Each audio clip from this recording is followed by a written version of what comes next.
Bon alors, il faut que je parle dans un micro.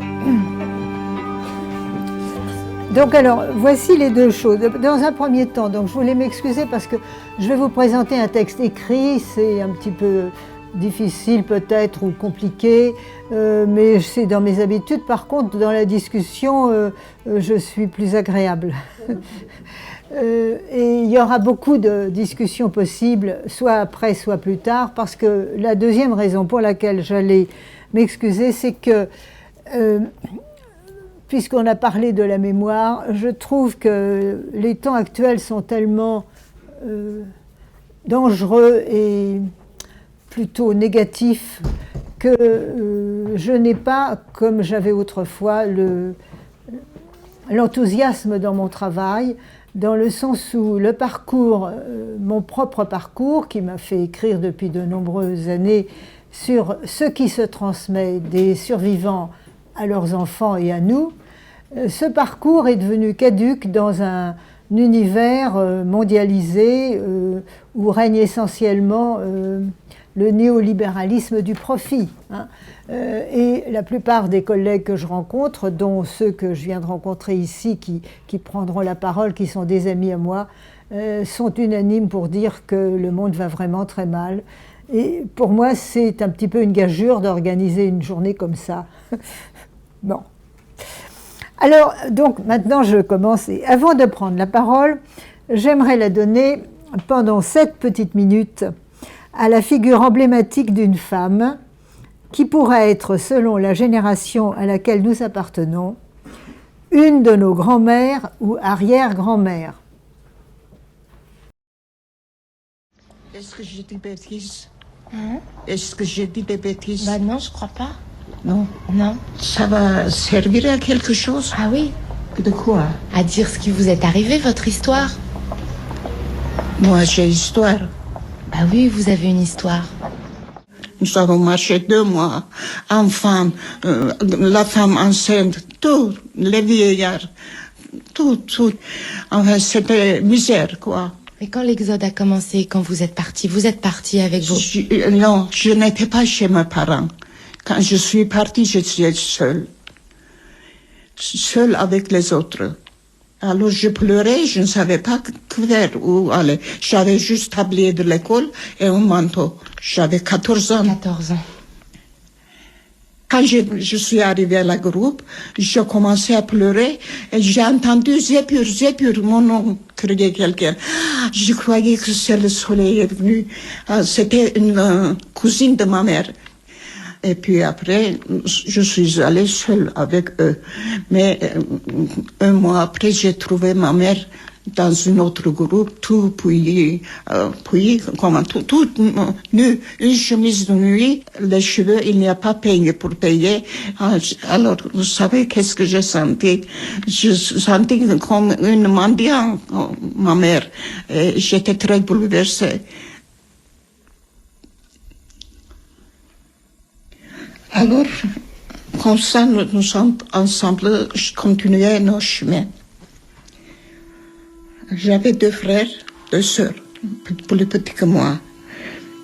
Après 8 jours, à peine, mon frère est mort, 8 ans. Le matin, je suis levée, qu'il est mort à côté de moi. Je dis, maman, Kourken est mort. N'a pas pleuré, ma mère. Elle a dit, c'est bien fait, vous êtes sauvés. Après quelques jours, c'est ma mère morte, ou pas morte, je ne sais pas. Et nous sommes tombés dessus pour pleurer. Et le gendarme est venu, allez, marchez. Et en pleurant, nous avons quitté. Ma mère était morte, ou pas morte, je ne sais pas.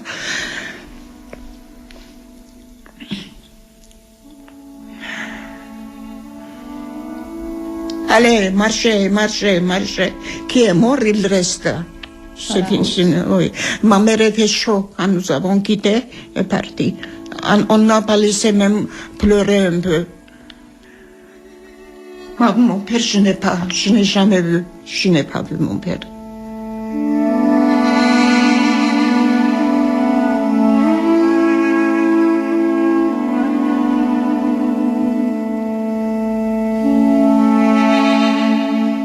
En combien de jours j'ai marché, je ne sais pas. À la fin, nous sommes allés dans un champ pour massacrer. Je ne sais pas où c'est. On nous a fait nus, même les culottes. Vous avez compris? D'un côté, chat, pattes, avec des bâtons. On frappait, vous entendez? Ah, un cri. J'étais debout, un bâton, pop. On vous a tapé sur la tête. Non, frappé comme ça. Moi, je croyais que c'était lumière partout. Après sombre, et puis j'ai tombé. J'ai tombé. Et je vois qu'ils ont commencé à frapper à ma soeur de 5 ans. Hein? Et j'ai dit tout de suite, faites semblant comme une mort, je dis. Faites semblant d'être mort. De mort, allongé à côté de moi, puis n'inspirez pas. Ah, les mots échappent, vous savez, quand je pense tout ça, les mots échappent. Mes blessures étaient très grandes ici et ici. Vous aviez des blessures sur le front et sur la tête. Elle monte ses cheveux. Vous avez encore les cicatrices. Comme ça, c'était comme ça. 3 morceaux étaient ma tête. Et les Arméniens après, ils sont guéris. Ça a duré plus qu'1 an. Il n'y avait pas tout ce qu'il faut pour me soigner. Je prenais de l'eau coulante, comme ça. Et il y avait des poux, il y avait des verres, il y avait de tout ce que vous voulez. Saleté.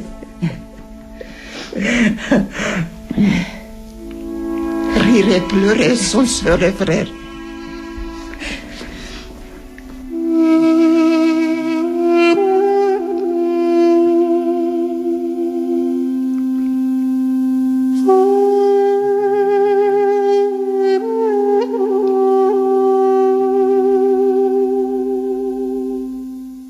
Après, la nuit est tombée, nous avons resté comme ça, plein de sang. J'ai entendu une voix. Moi, je deviens musulmane, amenez-moi. Moi, je deviens musulmane, amenez-moi. Une fille que j'ai connue la voix. C'était notre voisine. Alors, j'ai pris courage. Il y avait la lune seulement. Je dis, moi aussi, je deviens musulmane. Amenez-moi aussi. J'ai eu peur quand elle va partir cette vie. Je resterai seule avec ma soeur. J'ai eu peur. Je dis, moi aussi, je deviens musulmane. Amenez-moi. Amenez-moi. Devenir musulmane, qu'est-ce que c'est? Je ne sais pas. Moi, j'ai peur. Je suis arménienne. Ça, il est là. Personne ne peut pas prendre, je pensais. Personne ne peut pas prendre mon arménité. Après, je suis assise comme ça, toute nue. Un homme était venu, une kurde venu lever. Je dis, je suis toute nue, je ne peux pas. Il a pris une chemise sanglante sur une mort. Il m'a donné, j'ai pris comme ça devant moi. Et je suis levée. Et ma soeur toute nue, elle était toute frappée derrière, comme ça. Tout était gonflé après, noir. Son dos? Le dos de ma soeur, de 5 ans, vous savez. Et après 6 mois, elle est morte. Tout ça, c'est vécu. Hein? Et encore, il y a tant de choses que j'ai oubliées. Je n'ai pas oublié, mais je n'ai pas le temps de penser. Et après, où j'étais, je suis perdue. Toutes les choses comme photo maintenant devant moi, ils viennent, je ne sais pas où je suis à ce moment-là. Devant moi, cette chambre, tout. Vous revoyez tout? Oui, je revois toujours. Souvent, je pleure la nuit, parce que ça vient devant moi, c'est le tableau. Tout est mort, tout ça. Est-ce que j'ai dit des bêtises? Hein? Est-ce que j'ai dit des bêtises? Bah non, je crois pas. Alors, nous venons d'entendre Zépur Metzbakian, né en 1900 à Trébizonde, décédée en avril 2007 à l'aube de ses 107 ans. Elle parlait à l'âge de 95 ans sur les ondes de France Inter dans un entretien avec Robert Fisk, diffusé le 11 mai 2005 à l'émission de Daniel Mermet, Là-bas, si j'y suis. J'ai choisi ce point de départ à mon intervention car il fut, plus ou moins, le point de départ de ce qui s'est transmis à la plupart des Arméniens de la diaspora issus de cette génération, soit inconsciemment dans le silence, soit dans le bain sonore de ce que Zépur Mezbakian appelle son français cassé. J'ai été en effet profondément touchée par la familiarité de ces façons de dire et de penser qui nous ont, pour beaucoup d'entre nous, introduits au monde. J'ai été également séduite par sa langue fautive, qui paradoxalement dispose d'une grande richesse lexicale et symbolique pour exprimer une profonde sagesse, une grande indépendance de jugement, voire une certaine jovialité.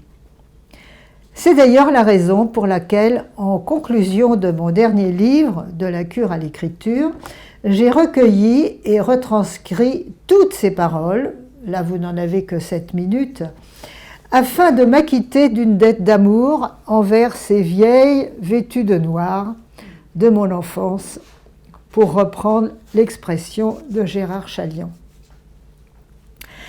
Alors, ce court extrait introductif à mon propos ne retient malheureusement pas la suite de son témoignage, ça aurait été trop long, qui concerne plus directement la dimension politique du rester soi en devenant autre, que je voudrais argumenter, car après avoir déclaré, comme vous l'avez entendu, « Moi, je suis arménienne, personne ne peut prendre mon arménité », elle fait preuve par la suite d'une extraordinaire capacité d'intégration au pays d'accueil. Ainsi, par exemple, alors je cite sans modifier sa langue, en évoquant son voyage en Arménie, elle commente « Ce que j'aimais bien, c'est de voir le mont Ararat. Oui, nous avons aussi ici les Alpes. » Et Zoé Varier qui l'interroge « Où ? En France ? Chez nous. Nous avons aussi en France, chez nous. » Et elle rit. « Eh oui, chez nous, nous aimons ma France comme vous aimez. Oui, on attache comme leur pays. On pense à autre chose. » Alors, votre pays, pour vous, c'est la France ou l'Arménie? Tous les deux. Je suis tellement bien en France, comme mon pays, que je ne dis pas que je suis étranger. Donc vous avez deux amours? J'ai deux amours, mon pays et Paris. Et elle fredonne l'air de Joséphine Baker. Voilà. Et cette chanson, Joséphine Baker, elle l'a bien sentie et chantée. Elle a senti ça comme moi je sens. Je ne quitte pas France, elle rit. La France, il n'y a personne qui ne l'aime pas. Dans le monde, tout le monde. Même j'étais tout petit, j'aimais. Seulement le nom de France, français, je vous jure, il y a quelque chose dedans que ça vous attache. Quoi? Je ne sais pas, mais c'est sympathique, c'est chaud, c'est à vous. On dirait que ce n'est pas étranger, France, français. Vous avez compris qu'est-ce que c'est? Alors, pour clore cette introduction, je rappellerai, à propos de la dimension politique de cette capacité d'intégration où il s'agit de rester soi en devenant autre, qu'après un génocide, c'est-à-dire après l'assassinat et le viol des hommes, femmes et enfants, la spoliation de leurs biens et édifices culturels, la destruction des liens et des représentations qui constituent une société et sa culture, il est éminemment indispensable que les survivants, et surtout leurs descendants, parviennent à s'identifier à la culture et au mode d'expression du pays d'accueil pour, à partir de là, pouvoir justement témoigner de leur héritage et de leur histoire. Autrement dit, le déni de l'État turc ne peut être combattu frontalement mais par les effets de la constitution au sein même du pays tiers où vit la diaspora, d'une identité culturelle et politique des citoyens d'origine arménienne. Pour rester soi et acquérir de la visibilité dans le monde, il faut devenir autre, c'est-à-dire se construire avec des identifications mixtes afin de se rendre visible dans le monde de la transplantation et dénoncer par là le scandale de son histoire.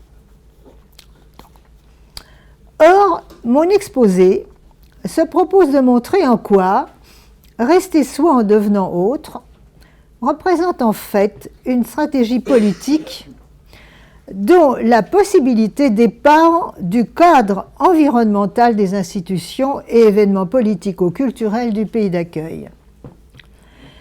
Si le psychanalyste René Caès, que mes collègues et amis ici présents connaissent bien, s'il désigne dans le passage qui suit la nature traumatique de l'héritage d'un crime de masse, c'est pour préciser que pour tel héritier, la capacité de subjectiver sa place dans le monde n'est évidemment pas tributaire du seul travail intrapsychique.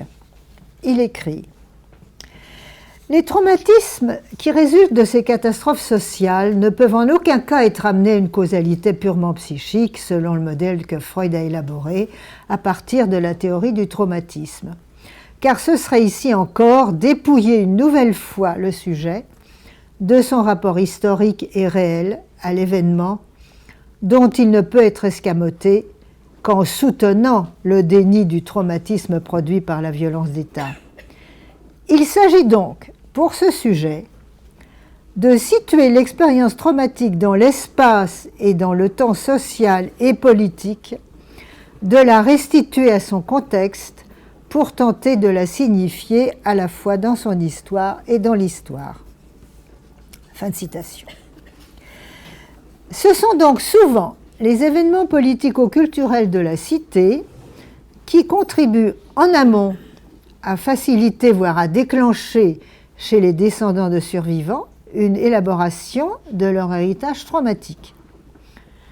J'en ai fait personnellement l'expérience lorsqu'en septembre 1981, la prise d'otage au consulat de Turquie à Paris m'a poussé à proposer le journal de déportation de mon père aux temps modernes, qui ont accepté de le publier en 1982, parce qu'il revêtait alors un caractère d'actualité, servant avantageusement la réputation de cette revue.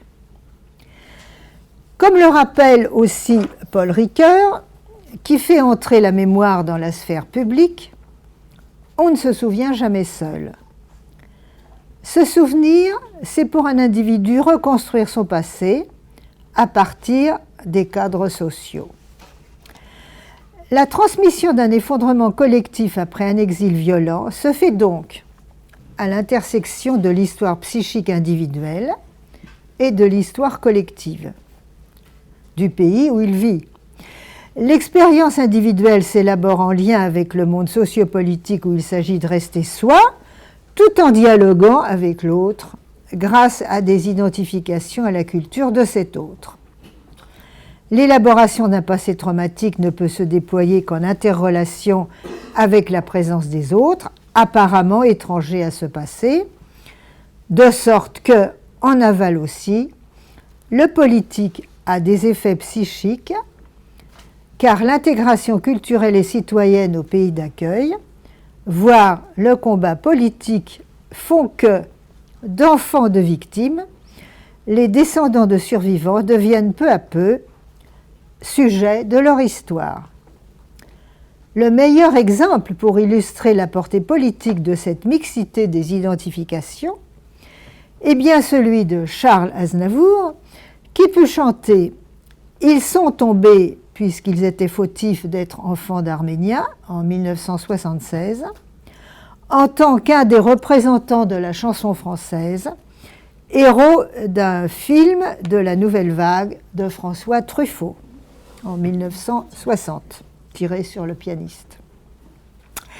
Plus récemment, les téléspectateurs de France 2 on peut entendre l'excellente contribution à la fois historique mais aussi politique de l'universitaire Kheiram Khevonian dans un documentaire émouvant sur le pèlerinage millénaire de Saint-Thaddée, c'était le 1er novembre.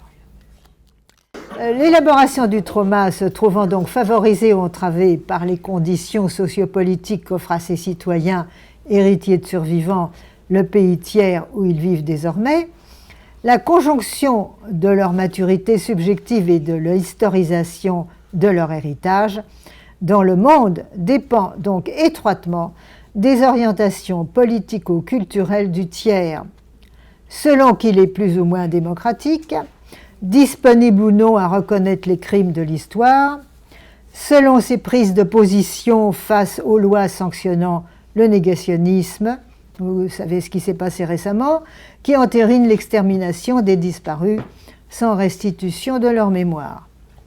Donc, en me référant à l'avertissement désespérément lucide du philosophe Walter Benjamin, qui dit « Les morts, eux aussi, ne seront pas en sécurité devant l'ennemi s'il triomphe, et cet ennemi n'a pas cessé de triompher, dit-il. » Donc, si je me réfère à ces paroles, j'avancerai l'hypothèse qu'un citoyen, héritier d'une culture et d'ancêtres exterminés, ne peut mettre ses morts en sécurité, c'est-à-dire inscrire dans le monde culturel et politique de son pays d'accueil la place effacée des morts dont il est dépositaire, déployer la dimension politique du scandale qu'il habite, que s'il parvient à se constituer une place de partenaire vis-à-vis des instances de délibération démocratique du lieu où il vit.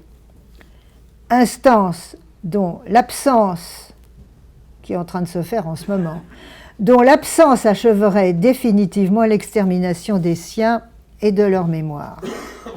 Seules ces instances, devenues médiatrices entre le rescapé et la collectivité politico-culturelle dans laquelle celui-ci survit, peuvent prendre en charge et transmettre son histoire dans la mesure où elles lui offrent un étayage susceptible de favoriser la distanciation d'avec son héritage traumatique. Elles lui permettent en somme de déchiffrer son destin familial dans l'alphabet des signifiants d'une société de culture autre que la sienne, détruite, c'est-à-dire de transposer un vécu intransmissible dans une langue du monde apparemment civilisée.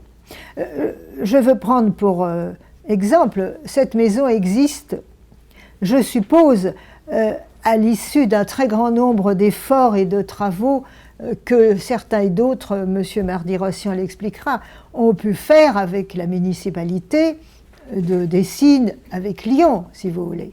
Nous ne pouvons pas nous parler si nous ne parlons pas à nos voisins, bien évidemment.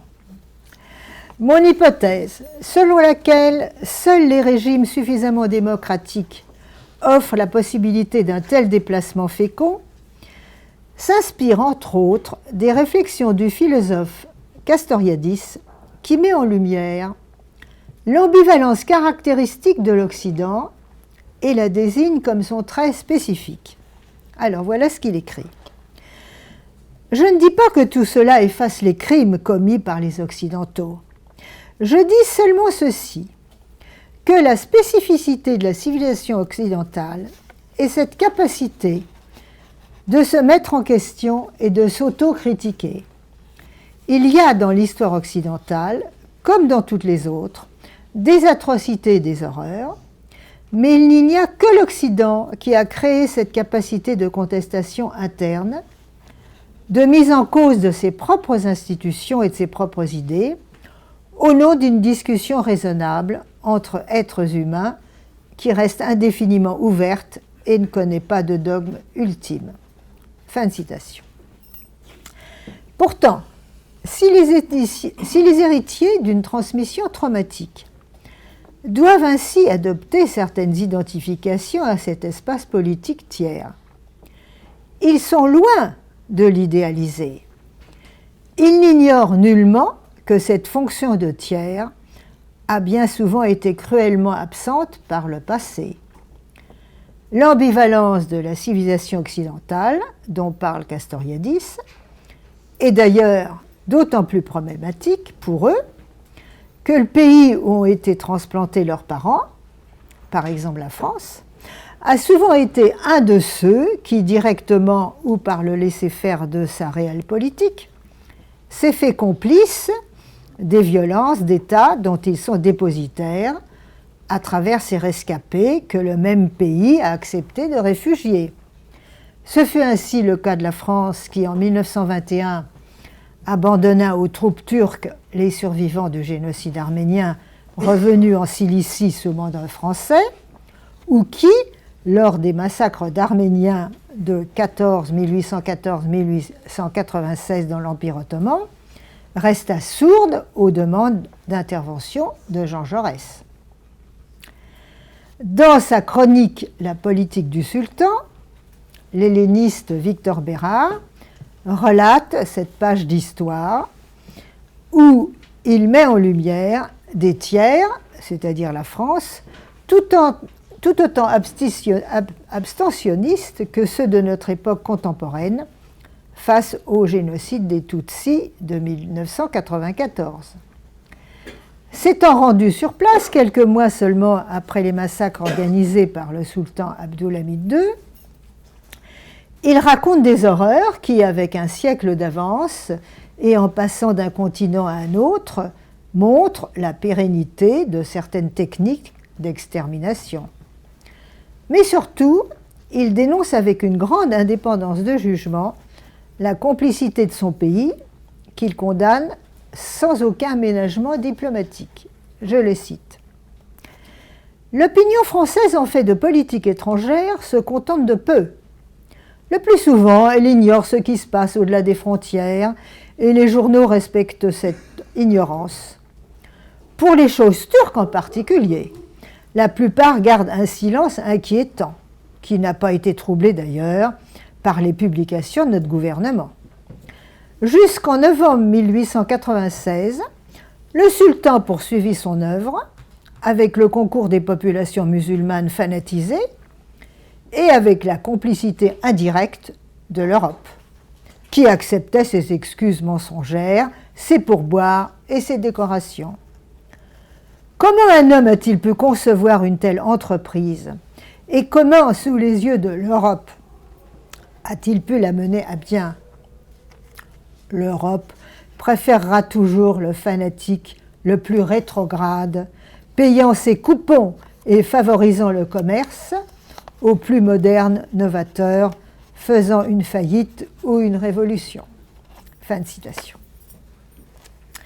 Alors, pour apporter un exemple plus récent à l'appui de cette ambivalence de l'Occident, je citerai un article du Petit Provençal d'octobre 1923, publié lors de l'arrivée en France de la plupart de nos parents, jeunes immigrés survivants du génocide arménien. Je l'ai trouvé dans le livre de Claire Mouradian et de Kunt, Anouche Kunt. C'est La France des Arméniens, je crois, il s'appelle ce livre. Il va nous faire, alors cet extrait va nous faire tristement sourire, nous amuser même, tellement cet appel du sénateur maire de Marseille, Siméon Fessière, ne concerne plus ceux qu'on nomme aujourd'hui les Français d'origine arménienne, alors même qu'il est tellement actuel par la généralité de son expression caricaturale pour les primo-arrivants de tout pays meurtrier. Je cite. « Depuis quelque temps se produit vers la France, par Marseille, un redoutable courant d'immigration de peuples d'Orient, notamment des Arméniens. Ces malheureux assurent qu'ils ont trop à redouter des Turcs pour rester chez eux. Au bénéfice de cette affirmation, hommes, femmes, enfants, au nombre de plus de 3000, se sont déjà abattus sur les quais de notre grand port. Après l'Albano et le Caucase, d'autres navires vont suivre et l'on avance que 40 000 de ces hôtes sont en route pour la France. Ce qui revient à dire que la variole, le typhus, la peste se dirigent vers nous. S'ils n'y sont pas déjà en germe pullulant depuis l'arrivée de ces premiers immigrants dénués de tout, réfractaires à nos mœurs occidentales, rebelles à toute mesure d'hygiène, immobilisés dans leur indolence résignée, passive, ancestrale. La situation est extrêmement grave au point de vue de la santé publique pour Marseille et le reste de la France. L'extrême activité et la vigilance éclairée du service sanitaire du port et du bureau municipal d'hygiène sont insuffisantes dès maintenant pour faire face aux dangers. Des mesures exceptionnelles s'imposent et elles ne dépendent pas des pouvoirs locaux. La population marseillaise réclame du gouvernement qu'il interdise rigoureusement l'entrée de ports français à ses immigrants et qu'il rapatrie sans délai ces lamentables troupeaux humains.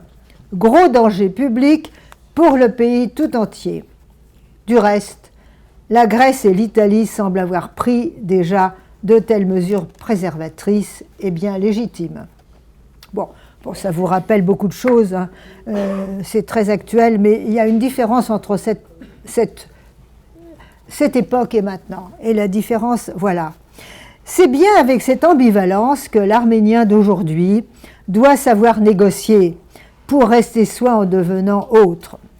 Sans oublier toutefois, et c'est ça la différence, que la France, pays centralisateur, jacobin et laïque, permis aux enfants de ces réfractaires à nos mœurs occidentales de fréquenter avantageusement les écoles de la République, que certains investirent avec la curiosité et l'amour que d'autres petits Français témoignaient également à l'égard de cet ascenseur social, qu'elle offrit paradoxalement à ces rescapés d'un meurtre de masse la possibilité d'une intégration sans assimilation, malgré ou à cause de sa radicale différence d'avec ce à quoi ils avaient survécu. Ils purent abriter, entretenir leur reste vivace d'un passé détruit. Sans céder à une position paranoïaque en miroir à celle qui les traitait de sales étrangers, ils purent, au cours de 2 à 3 générations, et pendant les 30 Glorieuses, dans cette France au modèle républicain, grâce à leur comportement positif face aux institutions et valeurs d'une certaine démocratie, exercer courage et ingéniosité pour se sortir de la misère, devenir des citoyens français et permettre à leurs enfants, donc à moi, d'accéder aux études, voire à l'écriture et au plaisir de cet échange avec vous. Ce privilège dont jouissaient ces premières vagues d'émigrés provenait du clivage psychique dans lequel s'était vécue leur enfance. Elle s'était nourrie des traces d'un pays et d'une culture portés nostalgiquement par une famille, qui, grâce à la laïcité indifférente du pays d'accueil, pouvait, dans une sorte de dévotion marane, sauvegarder et transmettre la mémoire de ces morts abandonnés au désert. Avant de conclure, je souhaiterais illustrer ce qui précède en énumérant les moments féconds dont j'ai pu, moi, au cours de ma propre évolution d'enfant d'émigrés survivants, bénéficier de la part des représentants de ce pays qui avaient accueilli mes parents, des moments féconds qui induisirent évidemment chez moi un transfert positif au pays où je vivais. J'en dénombrerai en gros 5. 1. Mon entrée à l'école. Je dirais l'école émancipatrice, où s'apprenait la pensée et la relation de plaisir à l'autre étranger. 2. L'acceptation en 1975 par Simone de Beauvoir de mon premier article au Temps moderne sur la situation des Arméniens dans la diaspora française, avec par la suite 8 textes, dont le journal de déportation de mon père. L'ensemble de ces articles se trouve dans mon premier livre, Ouvrez-moi seulement les chemins d'Herminie. 3. L'acceptation audacieuse, donc, de ces témoignages, dont la publication doit certes beaucoup à l'actualité d'un acte politique violent perpétré à Paris, la prise d'otage au consulat de Turquie en septembre 1981. Publication à tous les sens du mot, qui s'avéra d'une importance déterminante pour mon écriture, et l'intérêt que celui-ci éveilla auprès des psychanalystes travaillant les traumas historiques. 4. Mon accueil en 1970 dans une équipe de traduction de Freud entraînant en 1983 mon travail aux œuvres complètes de Freud dirigé par Jean Laplanche.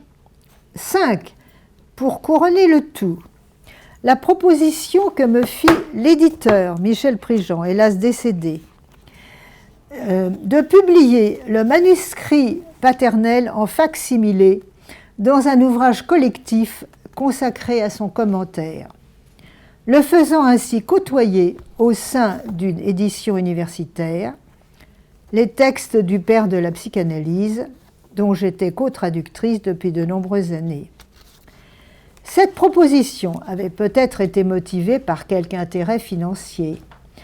Il n'en est pas moins vrai que cette initiative d'insérer le corps textuel du manuscrit en fac-similé était née d'un état d'esprit républicain.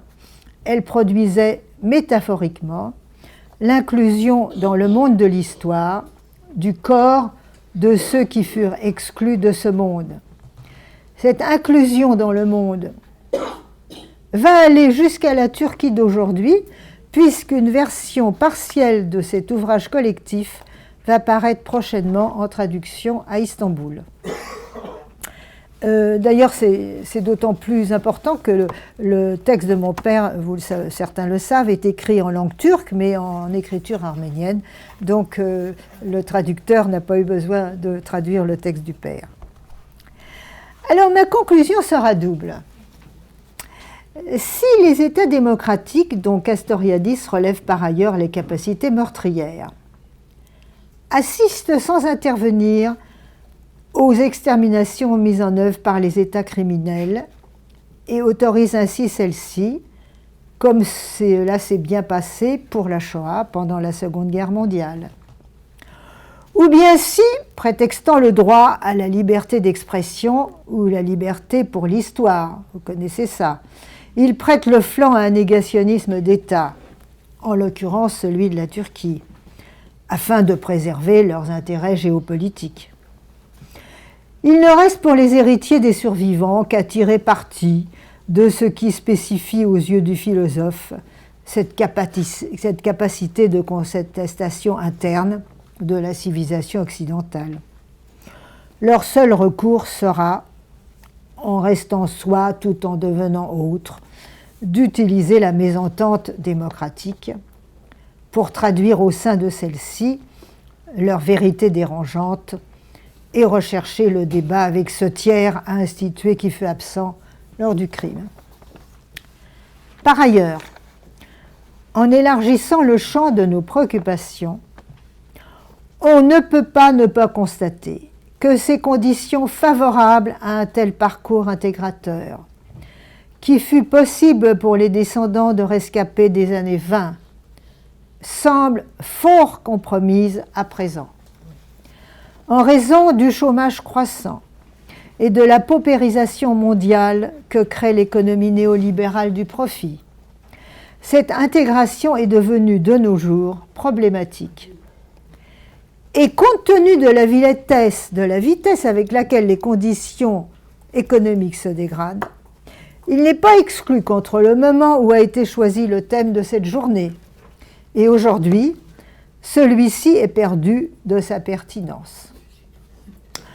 À moins, ça c'est ma pensée, mais alors comme je suis obligée de terminer sur une note, à moins qu'on considère au contraire que ce programme, resté soit en devenant autre, est un modèle, pourquoi pas, qui à présent s'impose à tous, puisque dans un monde en crise, tous ont à s'adapter aux changements inéluctables imposés par la technologie et la mondialisation, tout en restant fidèles aux valeurs fondamentalement humaines qui les ont constituées. Voilà. Bravo.